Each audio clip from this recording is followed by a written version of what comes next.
$85 out of minute number 106. Welcome to MECUM Kissimmee 2021. This is probably my 8th year consecutively at this event, but it's a really good event to attend every year in Kissimmee at the Osceola Heritage Park.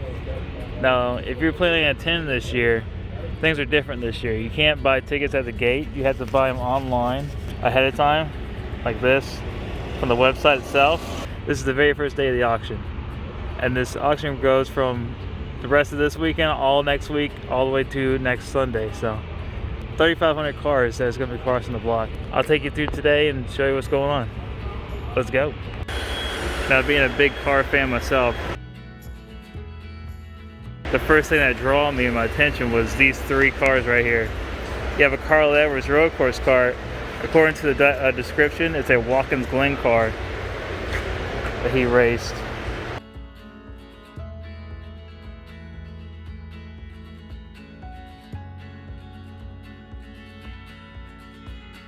That he raced in 2011, 2010, 2011. Now, if you remember, this is around the time when he was competing with Tony Stewart for the championship, and eventually lost the championship in a tiebreaker in Homestead. As you can tell, if you look here, this is where the headlight was supposed to, like the sticker was supposed to go for the earlier models. And here's the later models' headlights.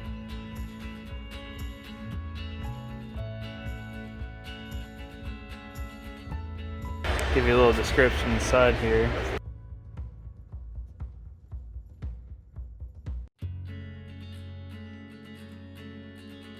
Here's your ignition.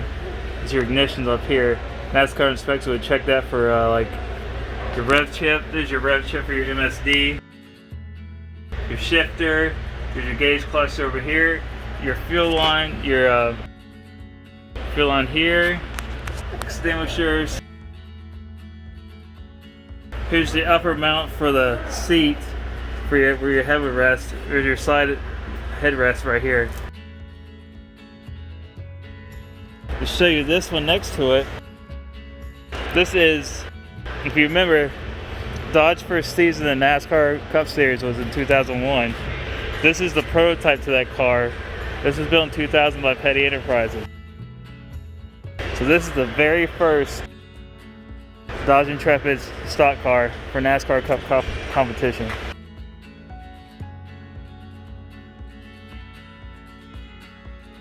So a little bit of NASCAR history right here, going up for auction later on in the week. You can tell they didn't even have the decals yet for the rear tail lights.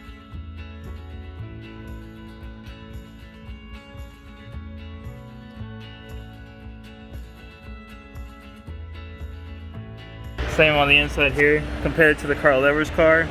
The ignitions box didn't come until later in the later years. Yeah, remember, this is like to spec to what it was in 2000, going into 2001. See, this is the COT body style, the Gen 5, and this is the Gen 4. As you can tell, there is differences to what this is and to what the actual race car was in real life. This panel was black on the race car, on the actual race car. This is the actual prototype.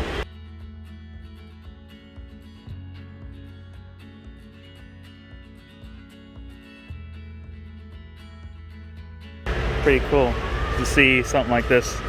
Even if we're offering it for a public auction, it's really awesome. All right.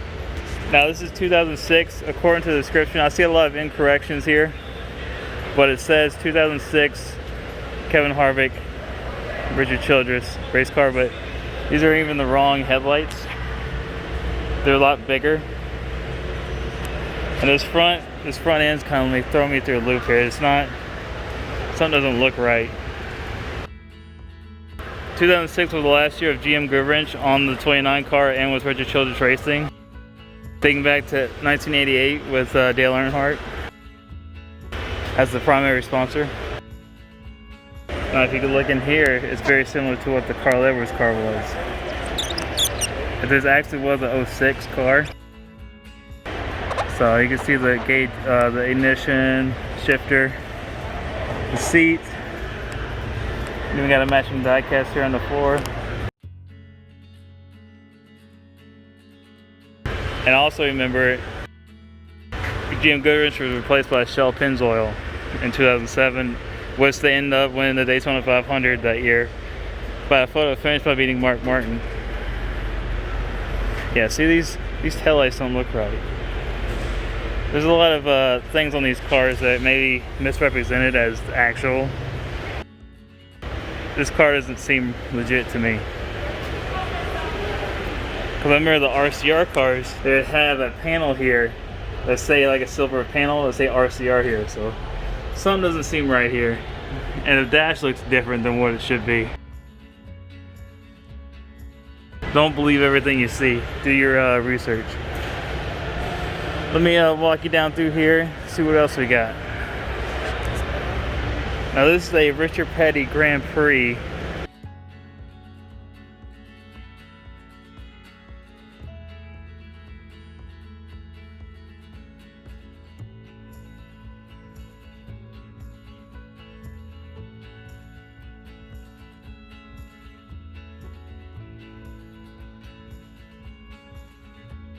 Very limited edition Grand Prix. You see the special to mimic the spoiler that they had on the Grand Prix in NASCAR at the time, but it wasn't as curved. The Grand Prix are more straight across.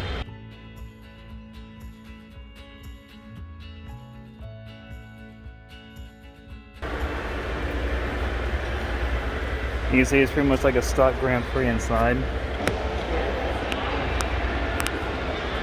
So if you got flags here on the door panels, it's unlocked. Yes, it is unlocked. See the panel here on the 50th anniversary Petty Racing, and he actually signed the dash.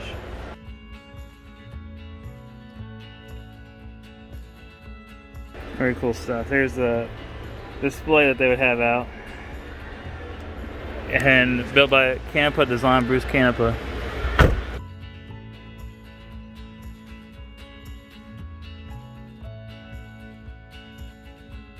Let's continue on. Alright, you thought Don Yanko only made Camaros in the late 60s, but here's a 1981 Yanko Turbo Z. It's a 350 cubic inch small block Chevy. Only one of handful made ever. According to the description here, one of 3 Turbo Stage Z known to exist. One of 19 Camaros produced in 1981 with this package. So the turbo is the major player here, because there's only one of 3 like this. Yeah, Don Yanko still had his Chevrolet dealership a long time after, like for a while, producing these special Camaros, made Camaros, Chevelles, Corvairs. Anything you've put a lot of horsepower into that people liked, Don Yanko made. Now over here is a whole different animal. It's the Hemi Cuda, the creme of the creme of the muscle car world.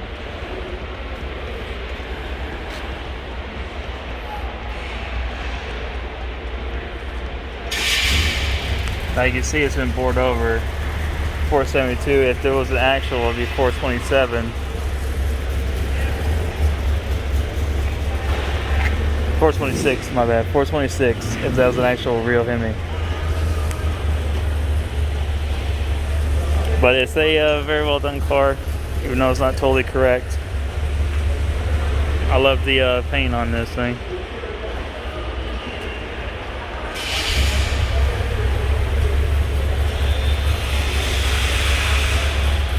It is an automatic car. It's not a, which everybody wants is a 4-speed with the pistol grip.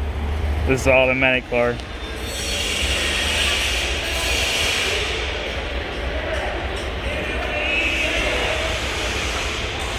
Let's see if we can get through the hood here.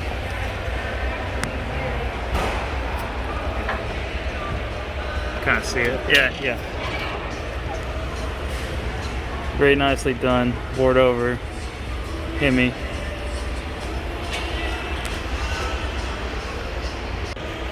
According to the fender tag here, this is the original 383 car.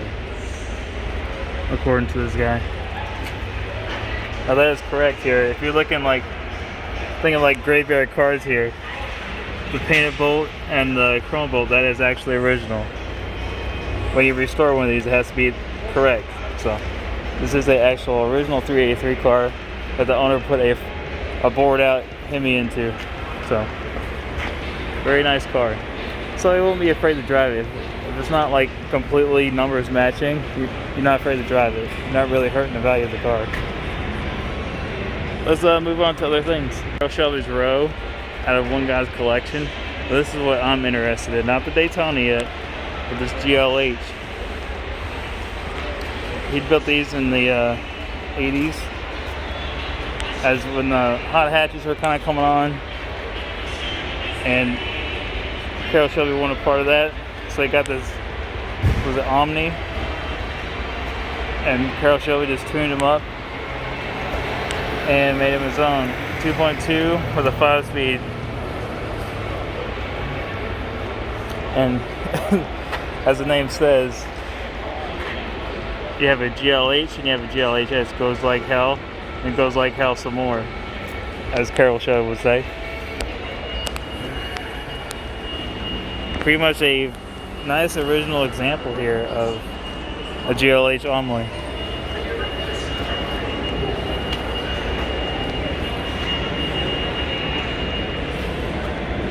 I don't know, you're looking at the Dodge Daytona, the Shelby Daytona.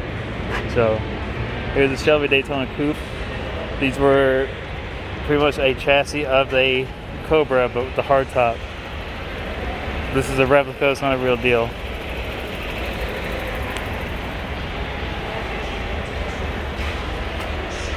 Now the actual one, they actually won the International Championship in 1965, beating like Ferrari, which they didn't show in the movie.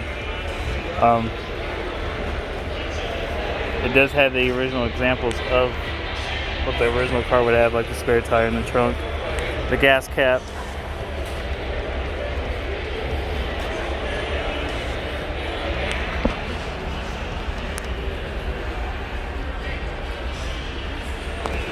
Nice streetable car. For what you can make streetable anyway. Very cool. Then next to it you have a Shelby Series 1, which is the only time Shelby worked with GM. It has a Oldsmobile Aurora engine in it. A lot of Corvette touches here as well. If you remember this door handle. These are like would have been C5 door handles. They look very close to this. A lot of GM stuff here. The only time Carroll partnered with GM, so, which is kind of like, this is going to be like if they built a Cobra in like the mid 90s, this would be an example would be like. That's kind of the thought process when he was building this car.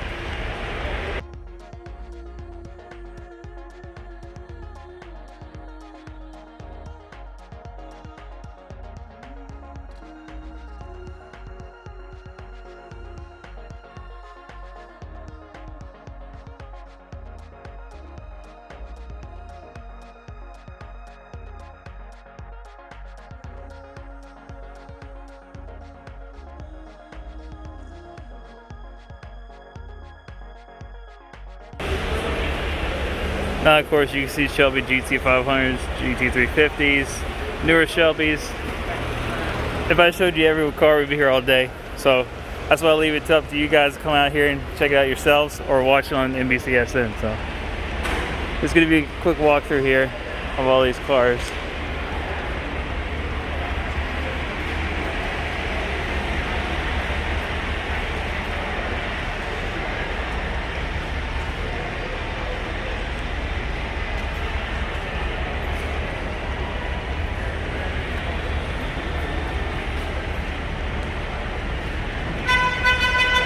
I love this Boss 302 here. I'm a sucker for 302 Boss Mustangs because the designer of these was actually a GM executive.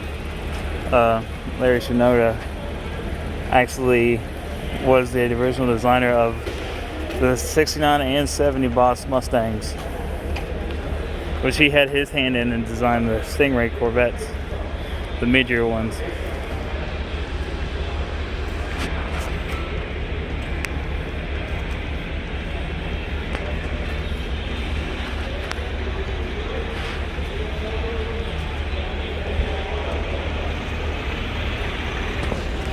This is a 4-speed car as well. Very desirable 4-speed 302 Boss Mustang with the shaker hood here. Same as the same as this 351 Mach 1 over here.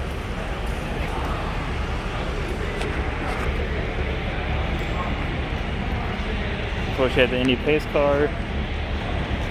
This beautiful Fox Body Mustang.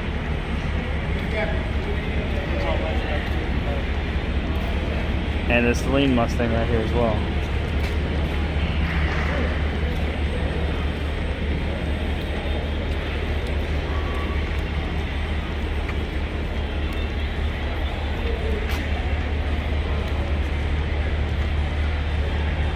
Yeah, this Fox Body Mustang is very, very nice, well done. The cream interior, 6-speed, 5-speed probably, 5-speed, 5-liter.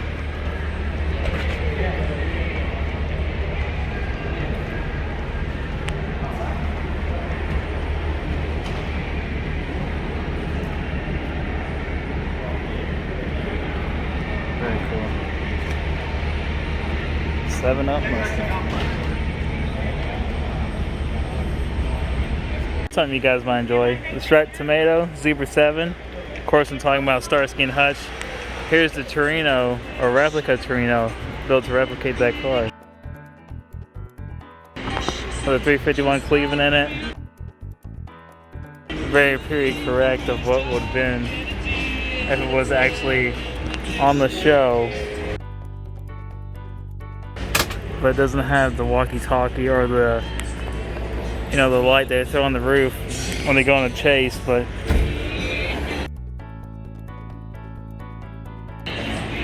very cool to see a 76 Grand Torino with a striped tomato paint job on it.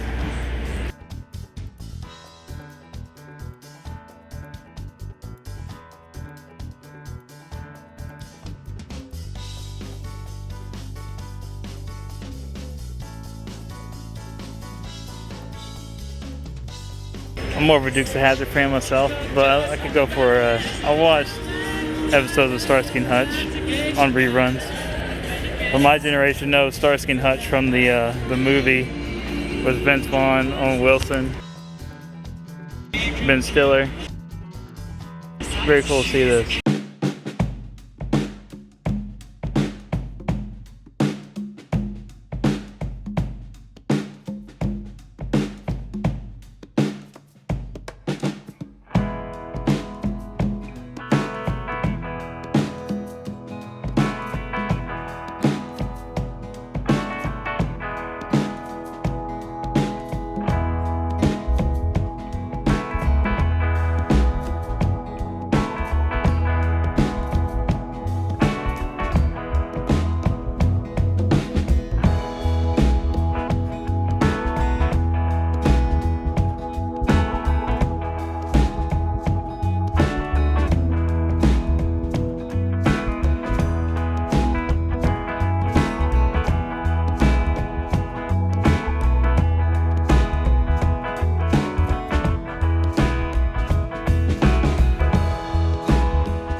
Okay, every year MECUM auctions here. This is the big tent. This has all the high dollar cars, all the rare cars.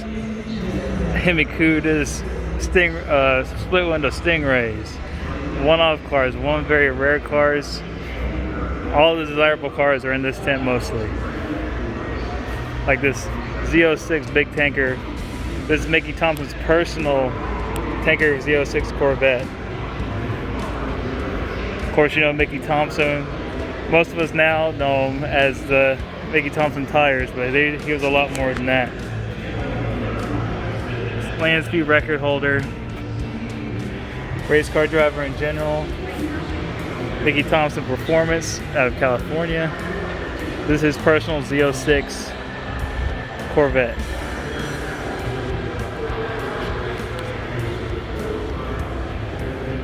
I mean, Z06 is rare in itself for a 63 split window, but the prominence of Mickey Thompson itself and being a tanker and a Z06 is a pretty rare car. A very desirable car.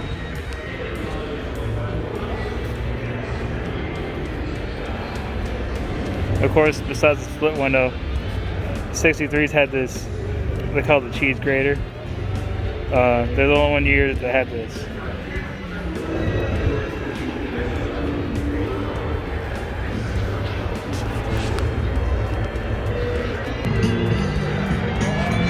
This is a 1971 Plymouth Barracuda 440 convertible. All numbers matching, very well taken care of.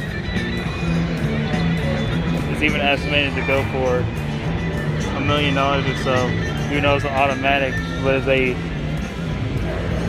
what really sells this car is being a convertible and a 440 and being in 1971, which is kind of the peak for the Mopar muscle cars.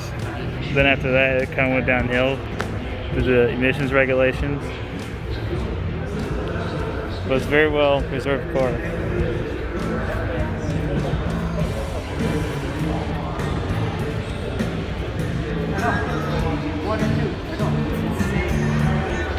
Now you may remember these cars from Fast and Loud. This is VIN number 1, VIN number 2, Pontiac Firebird. Very first car was the very first convertible, and VIN number 2 is the very first coupe. Now there's some controversy around these cars, but if they are what they say they are, there's a lot of automotive history here.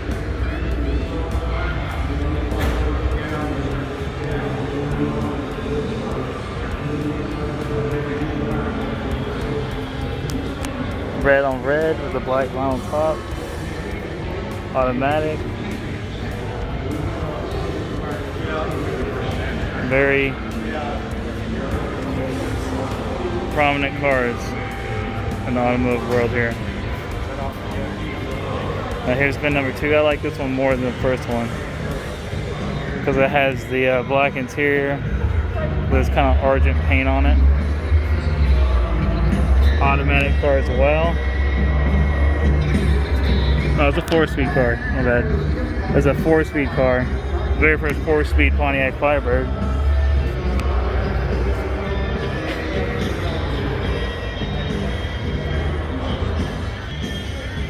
Cool to see some historic automotive significance here. Now your drag racing history. That on Don Nicholson. This was offered for sale I think last year as well. One of his pro stock car Corporate Jet Mustangs. Yeah. 1968 Winter Nationals. Super stock, not pro stock. Super stock.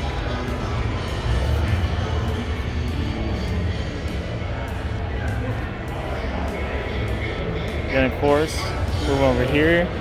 Have a Hertz Shelby 350, GT 350. It's like a dark green. Mostly you see these in the Hertz colors of black and gold. But they also made like red and gold, like a burgundy red.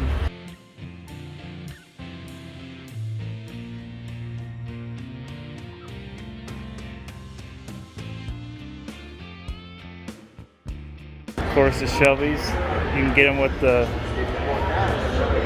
the open glass here or with the vent. But most of the GTs, or Hertz ones, had the glass. And of course, you can't go to the muscle car era without talking about Don Yanko. This is the real Yanko supercar Camaro, 1969. I know you see a lot of clones of these made, but this is a real deal with a 4-speed.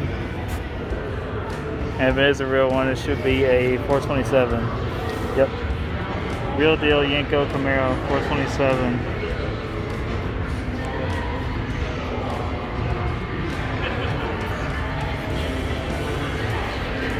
Yeah, they usually stick a few of these in this auction every year. Either Camaro Chevelle, Nova. Sometimes you get the Corvair Stingers. But here you go, real Yanko Camaro 1969. Going up for auction. Now the muscle car era wasn't just the big three, Ford, Chrysler, and GM. You also had American Motors. This is a AMC Rambler, but you also had that Rebel as well.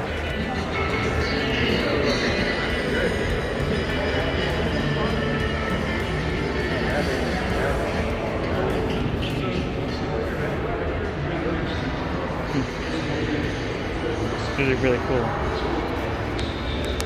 This also has a Hertz 4-speed. Very basic compared to the other ones, other muscle cars of the era. What you call these the SC Scrambler, or they call them the Scrambler, but it's the SC Rambler. Very limited production. You see 1,500, just barely over 1,500 made.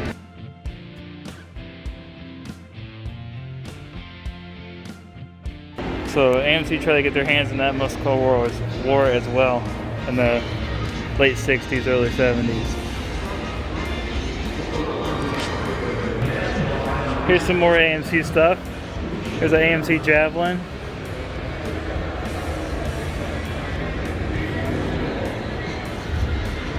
Has a 360 in it as well. SST Javelin. Not an AMX Javelin. With the cream interior. Automatic transmission with the basket handle, they call that. On those GM, if it was a GM, then you call it the basket handle. With green dash. Very nice car. It looks with a 360, and it should be a pretty good performance, decent performance car anyway.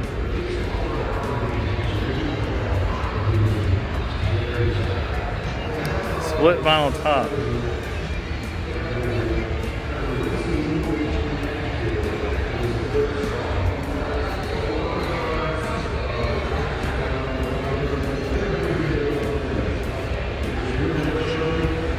AMC Javelin. From mild to wild. Here we go. 1970 Plymouth Superbird in limelight green. Now this is 1970 is pretty much the peak of the muscle car era. You know, pretty much Mopar I think had one more good year left of them in 71, but this is pretty much, they built these cars specifically for Richard Petty to be, because he went to Ford in 1969 and they lured him back in 1970 so he can have a wing car. So Plymouth made the Superbirds in late 1969 so he can race them for the 1970 campaign in NASCAR.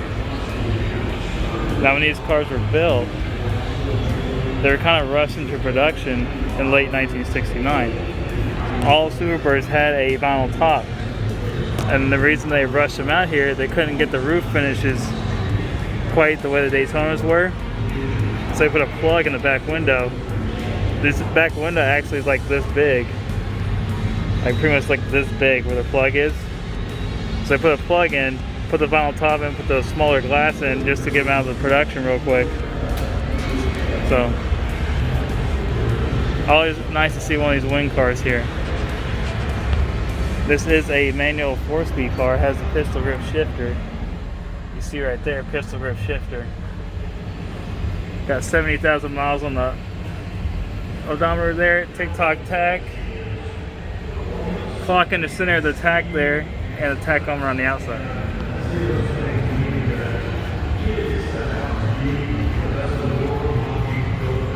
And this is you had a 440, you can also get the Hemi as well. Both are very potent engines, but of course everybody wants the Hemi, and that's a little more desirable, but still, you still get a hefty amount of money when they go up for auction. Love these cars. Here's something you don't see a lot at auctions, a Mercury Cougar. I'm thinking of my buddy Sean, because he's a Mercury Cougar fanatic. This is the XR7 with the 427. Only 256 produced, 1968. Cool thing about the Cougar is you kind of have your cake and eat it too. It's both luxury and a muscle car. I'd rather have a Cougar any day over a Mustang, that's for sure.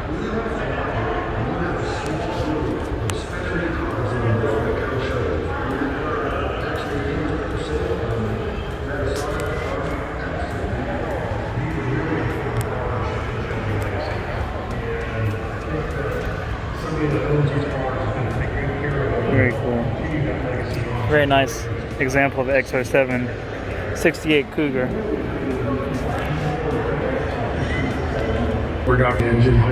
These are very rare cars. They're called El Moroccos. They're kind of like a half 57 Chevy, half 50 like Cadillac of the era, same way. You see like the body lines go like prior to here, and then it'd be like half Cadillac. I don't know how you improve the looks of a 57 Chevy, but they definitely did it. You kind of see it distinct. If it was a 57 Chevy, the line would just go straight out here.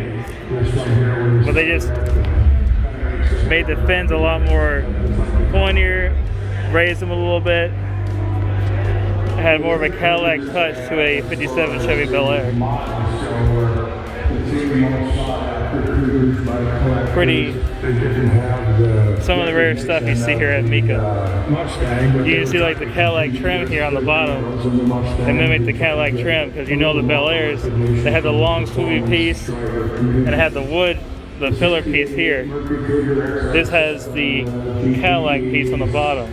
It's the only car that Ford ever put a 427 cellular engine. Here's another one, convertible. Same way, same design. Now let me show you what I'm talking about. Let me show you, they have a 57 Chevy, so I can give you like a comparison of it here. Here's a 57 Chevy, how it's supposed to be, with the filler piece and the chrome, the tail fins. See how exaggerated the Moroccos were, where it kind of stepped up right here and went out. Just kind of give you a little reference here, how different that was. Now see the tail end of the Morocco. Same chassis, mostly the same body with the modifications to it. Same thing, same car. Very cool stuff here. Look at the rear bumpers. These bumpers kind of remind me of like a Chevy Cameo almost, with the split bumper and the painted piece in the middle.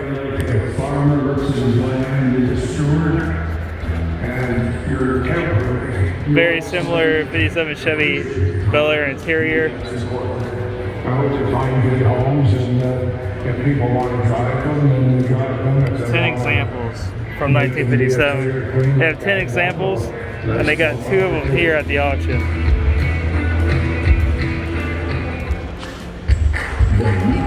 They also made 56 El Moroccos as well. 56. See, it's pretty much a Bel Air in the front with Dagmar bars in the front here, resemble a Cadillac. Still, you have the Cadillac trim as well, and the mimic and the tail fins to match. Now here's a 56 right next to it, just kind of give you a comparison of 56, 1956, El Morocco, and Bel Air. Just give you a little quick comparison of what's what.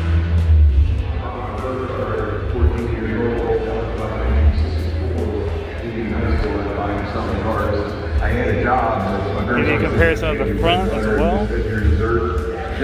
See the extended Dagmar bars, and look at the front here. Not as extended, but they're still there on this 56 as well. So very cool cars they have here at MECUM. And also, of course, they got more modern collectible cars as well, like these Ferraris, 512, 599. I'm pretty sure it's a GTO. And you got a Celine S7, pretty much one of the more recent American supercars, fully American supercar. Another 599. Another SLS. Love these SLS with the gold wings. Black series as well. I don't think I've ever seen a red black series SLS. I've seen silver, black, but I don't think I've ever seen a red one. Speaking of gold wing doors, I think it's the first time I've ever seen one here at this auction.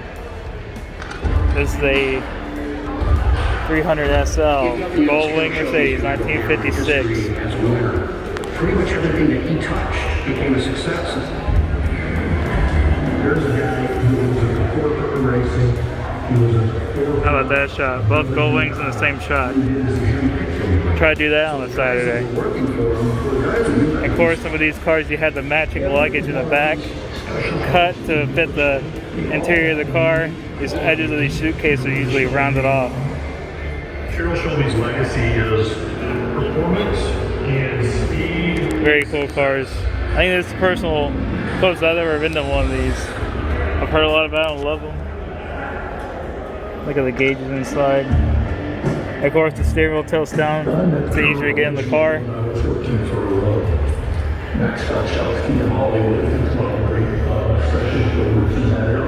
Of course, you can afford the coupe. You gotta get the convertible as well to match. You know.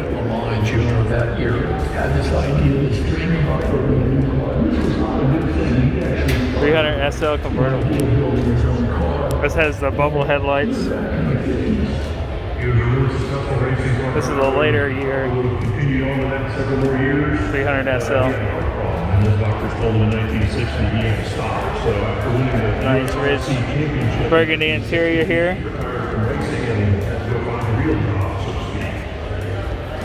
Cheryl Shelby is pretty cool.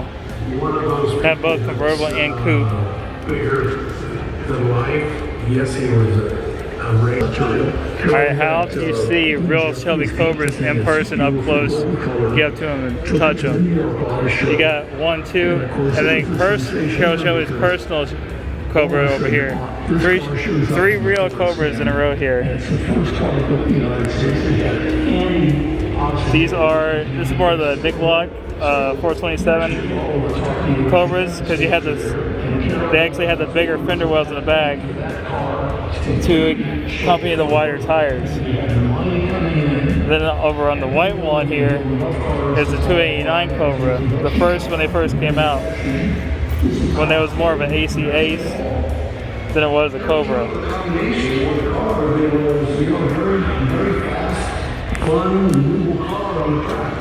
So once he saw what he had, they were refining. As you can see, CXX number 2498. 260 motor, and they quickly realized they needed a little bit larger one, so they used the 289 motor. And that was the first really popular race car that he had. With the range steering wheel, everything. Everything in Southern California and then across the rest of the country. Really cool.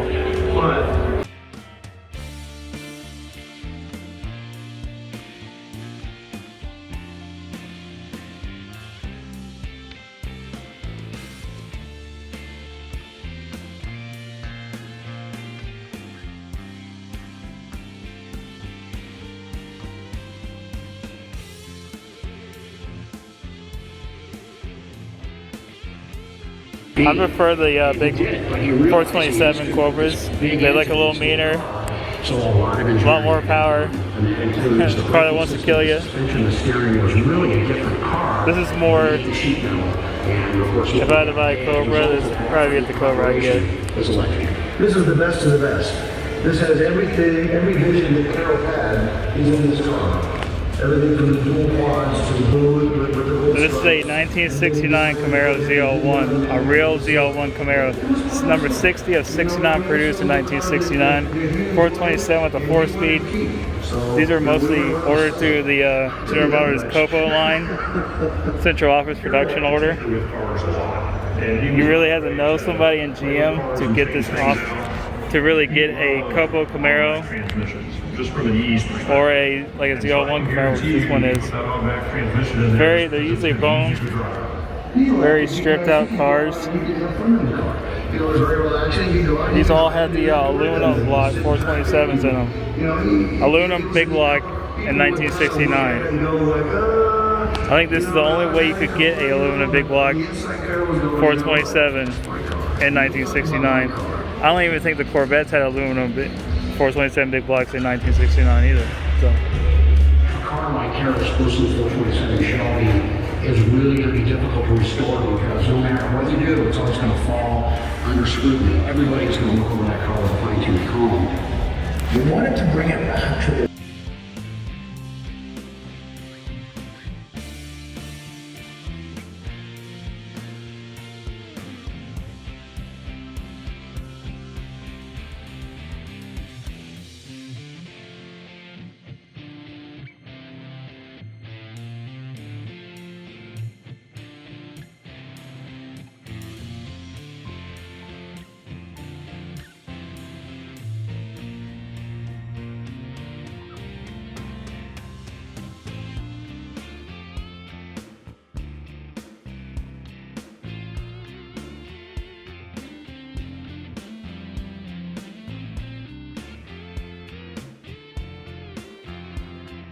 These are kind of like the 50s and 60s land yacht eras, like Cadillac Studebakers, Ford Fairlanes, Buick Roadmasters. This is all in the Big Ten still. I'm gonna give you guys a walk through here. Cadillac 1959 Cadillac 4-door DeVille.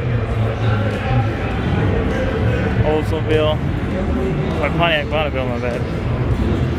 Lincoln Continental. Another Cadillac 59. This is a coupe.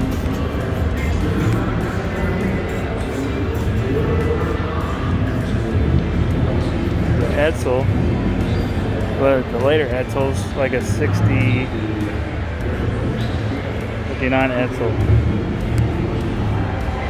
You got the Bel Air, you got a Ford Fairlane, I think a 59.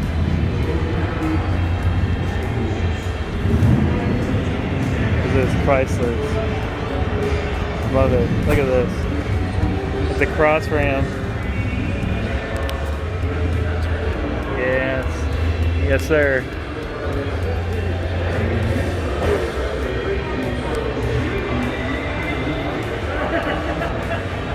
Another Fury over here.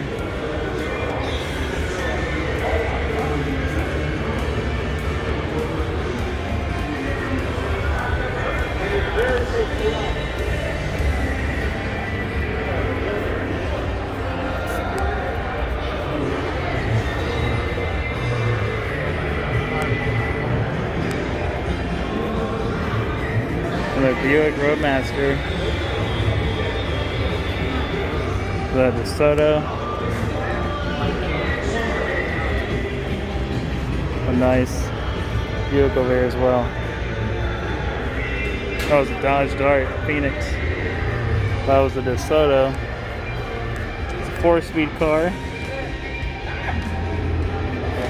Still has the vinyl on the seats. How many of you guys know your grandma had vinyl on the seats on the couch at the house? The same kind of vinyl.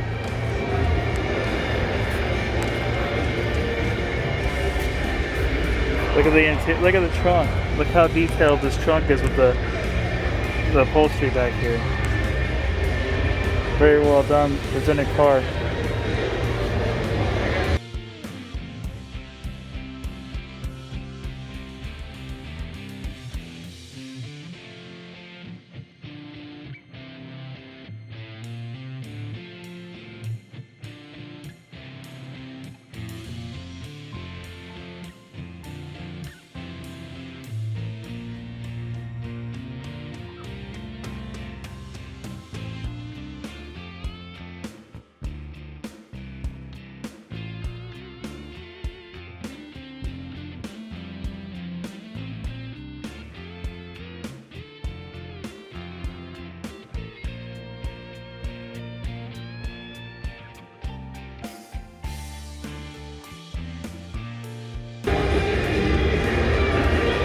Of course, you have the MGs over here as well, the Sprite, the Midget, Star Chief Catalina.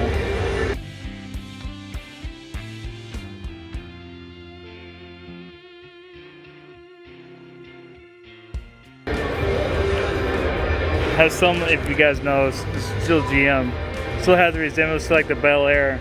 Same top, same pretty much body up until like this point.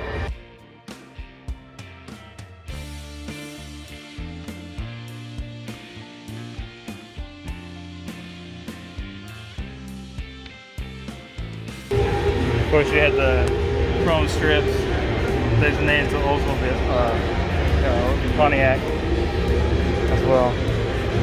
Of course, this lights up as well at night. The Indian Chief. Got an MG over here and a Sprite. Now, MECUM auctions are known for having an abundance of Corvettes. There's like 3,500 cars that are scheduled to run through this auction. It seems like there's like 1,000 Corvettes. All generations, C1 through, I'm sure there's C8 here as well. So, mostly mid-year Corvettes. My favorite generation of Corvettes, C2. Like this first gen C1 Corvette, very first year, or at least the first couple of years of the Corvette. 55.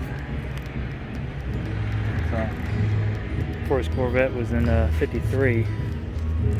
So, nice collection here of Corvettes, even on this side as well. All Corvettes. First two generations of Corvettes, mostly. There's a C3 here as well.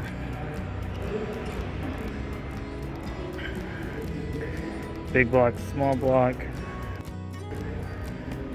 Many variations. Coupes and convertibles. Bloomington Gold Corvettes, which is like the hierarchy of Corvettes. They have like a number system. I think it's out of 100. I think if it's 90 or higher, it's Bloomington Gold certified, if I'm not mistaken.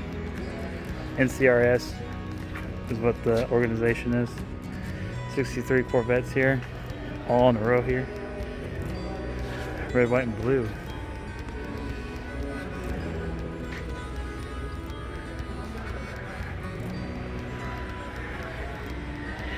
It's like a 62 Corvette. Last of the first generation C1 Corvettes.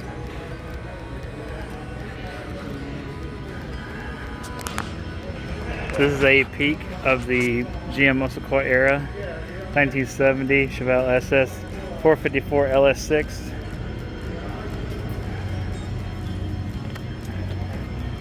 If you want the muscle car, in my opinion, of 1970s, that has the 4-speed M22 Rock Crusher transmission as well. All the fixings. This guy, whoever ordered this originally got all the options. This is a numbers matching Chevelle as well.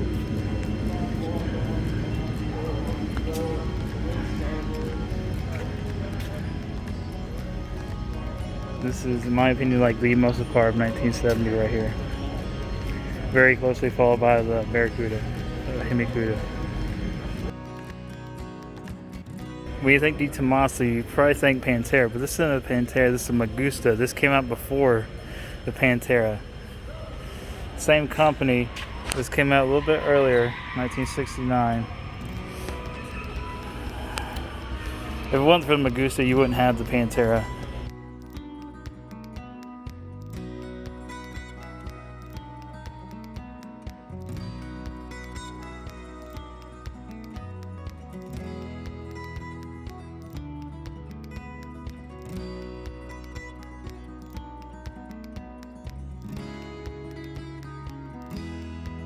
I'm not sure if they sold the Magusta here in the US like they did the Pantera. If they did, it was probably limited, because usually I know they originally sold the Pantera with Lincoln of Mercury dealerships. They usually had like one on the floor. They didn't have an abundance of them because there weren't that many over here at the beginning.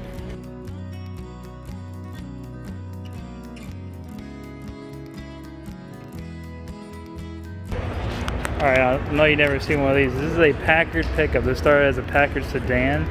It was customized by a shop in Ocala, and they kept the 4 doors.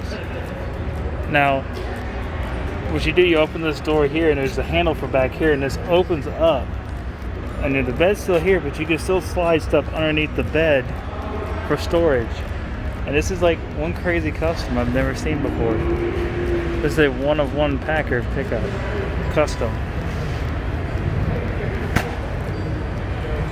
This is amazing. You still have the door on this side as well that is operational. It's very well done craftsmanship here too. Got the vinyl top as well. This is awesome. Yeah, see here? This is the interior. And you reach around back here for the handle to open up the back door. Very cool. Push button transmission as well. Look over here. There's your push button transmission on the column here, where a column shift would be if it had that option. Very cool truck. If you're like an El Camino lover or a Ute lover, I love stuff like this. Half car, half truck. Very well done piece. Some of the usual stuff you see here at MECUM. This is probably gonna get a lot higher than they estimated. They estimate around 70,000 for this. I think it's gonna get higher because this is getting a lot of looks out here. This guy has a nice Chevrolet collection here, mid-year Chevys and Chevy pickups. I'm drawn to this. This is a Black Widow Chevy, if this is the real deal. It looks like it. Yeah, this is a Black Widow Chevy with the 283 fuel injected. Not this is manually fuel injected Corvette. Has a kind of the same fuel injected as you see in the Corvette, but this was meant for NASCAR racing back in the early 50s, mid 50s. There was actually a division in Georgia that was run to a dealership, and they built these for like drivers like Buck Baker.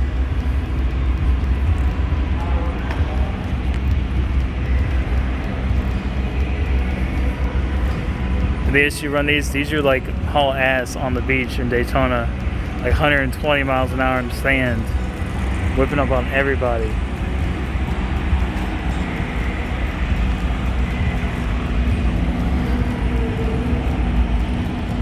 This is your basic 150 Chevy. It's not a Bel Air, it's a 150. So, had a 283 mechanically fuel injected V8. Lightest car you can get, but with the most powerful motor GM had at the time, and it was whooping up on everybody in NASCAR. If you had a Black Widow Chevy, you knew you were going to be up front. I know you recognize this engine, a Chevy 409, and an Impala, but I've never seen it in an Impala wagon. A 63 Impala wagon with a 409. I've never seen this. I see them in coupes, I think maybe a sedan, but never in a wagon. I love this thing. The red interior, Same with the back seat matching. I think that's a back seat as well. It's a reverse facing back seat. But a 409 wagon. Here's also another Black Widow Chevy. This kind of what it would be like if it was an actual, like, if it raced in NASCAR back in 1957. Very similar to what it would be like.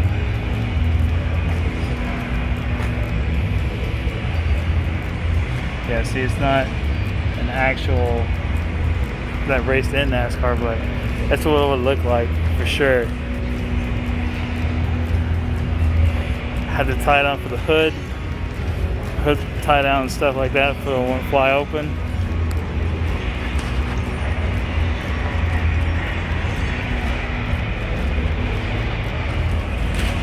Of course, there's no roll bar and stuff. You would have a roll bar in the center if it was actual. Not there is. It's very hidden, but it's there. Same for the tie-down truck as well. Period correct, but not totally correct. Dash cut out as well.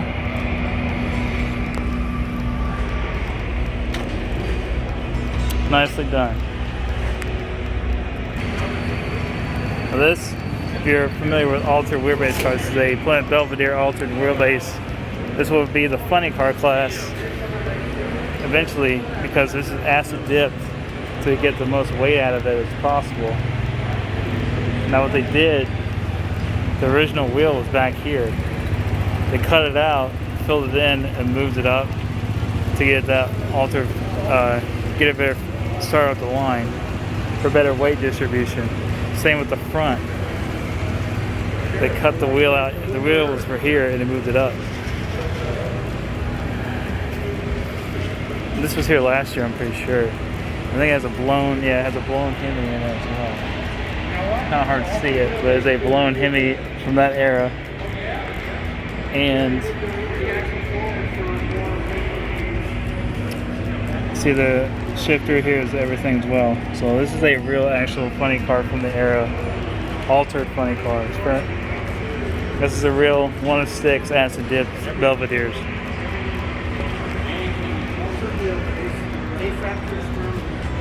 Yeah. It stood for A Factory Experimental, AFX. Alter is the class, Factory Experimental. Very nice piece of drag racing history right here.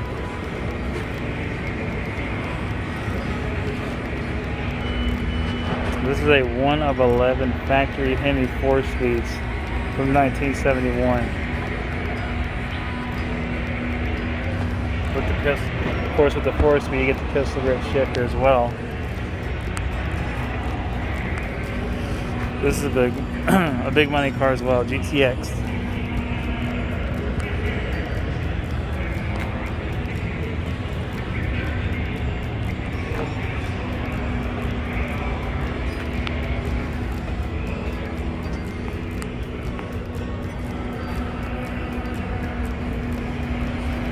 Well, that's a big year for muscle car for Mopar. 71 was the last year you can get Hemi in anything in Mopar years. There's your air grabber hood as well. When you hit the gas, that piece will show up and move up and actually grab the air out of and put it towards the engine. Kind of like a forced induction almost. I think these are famous on YouTube there for a while because they found these in a barn.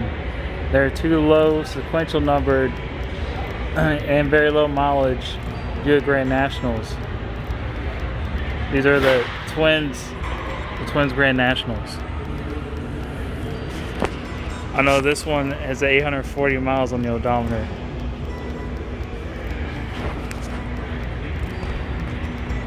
And this one has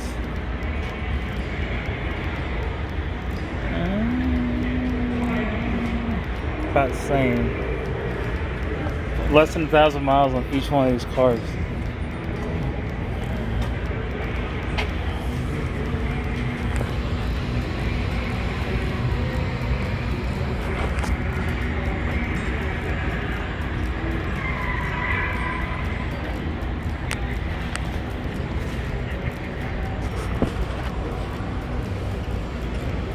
This is something I've never seen in person. It's a Jaguar XJ220. I remember in elementary school I had a Trapper Keeper, and one of the folders in the Trapper Keeper had one of these on the cover. And that car on the cover was Elton John's car. So I've kind of like a fascination with these cars. I've never seen one in person until today. So these are really cool. That's the engine back here as well. Kind of see it a little better through here. These are very, they also had a racing series in the mid-90s called Fastmasters. And they raced these on Indianapolis Raceway Park. And with like a bunch of different legends from NASCAR, IndyCar, road racing. And they actually tore a few of these up. And they had to send them back to UK to get them repaired. And I think there was a registry of all the cars that raced in that series, and they resold them to private collectors over the years. But this is the actual XJ220. It's really cool.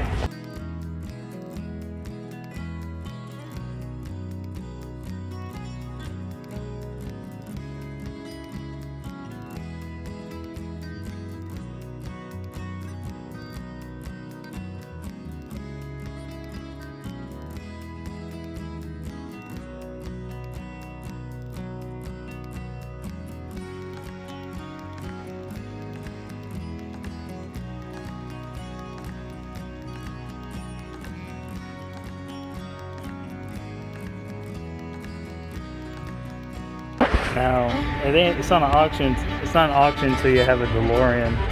This ain't just an ordinary DeLorean, and no, it wasn't in Back to the Future.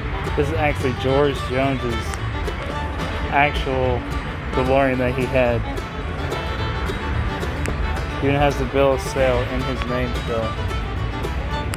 George Jones. I never took George Jones as a DeLorean owner, but he actually was. Pretty cool to see this.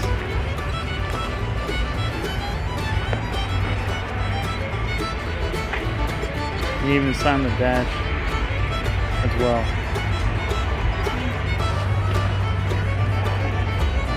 Good old Possum was a DeLorean owner.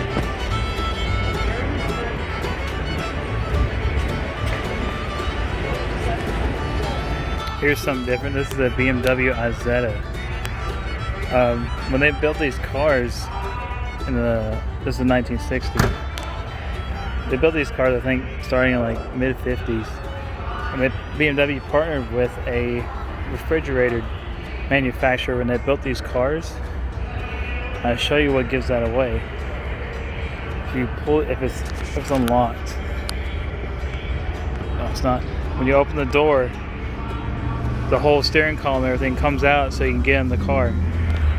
I know my generation would know this car as Steve Urkel's car from Family Matters. It's what he drove every day on the show. They showed his car. That's what it was. Same color, everything.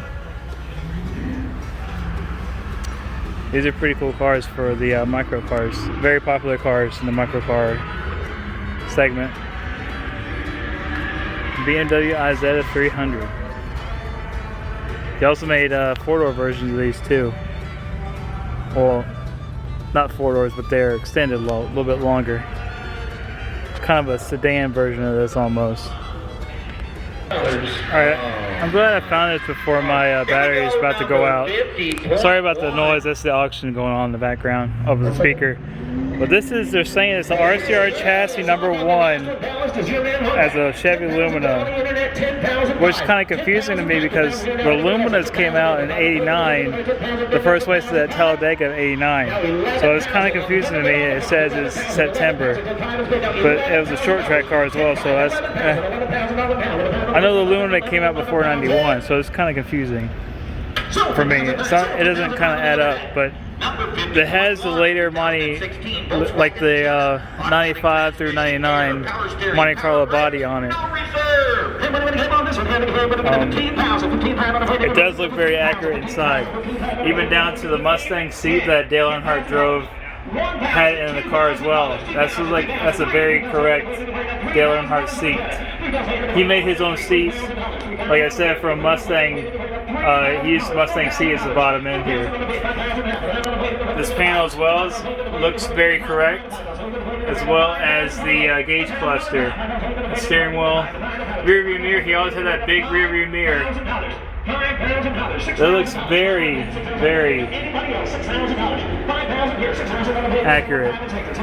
He always had that shifter as well. $5,500. $5,500. $5,500. This would be like the, it's kind of like a cross between the 99. 98, it had a big plus on the hood. The 99, they had this. 97, 99, they had this on the hood as well.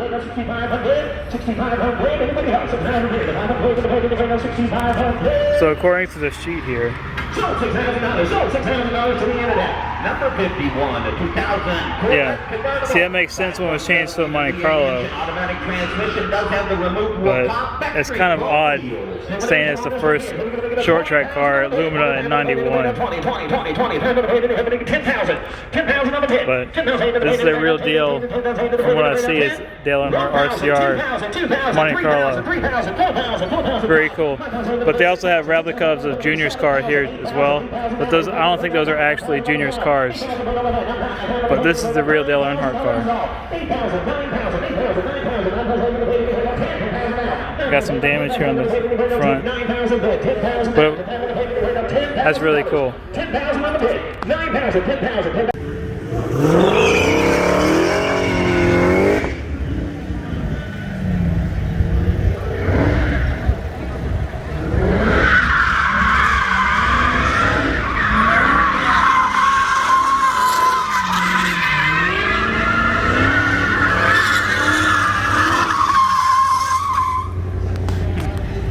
Oh yeah, we're doing that now. That's the way to cap off the day right there.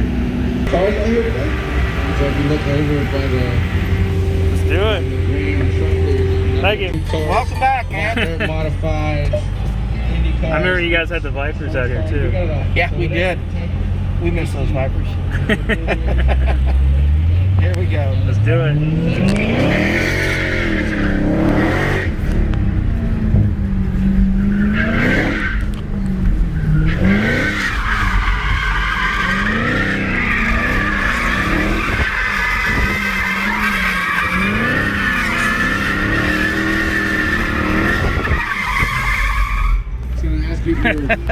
Awesome. That just doesn't get old, you know? No, of course not. Then you can drive it to dinner and get 20 miles a gallon.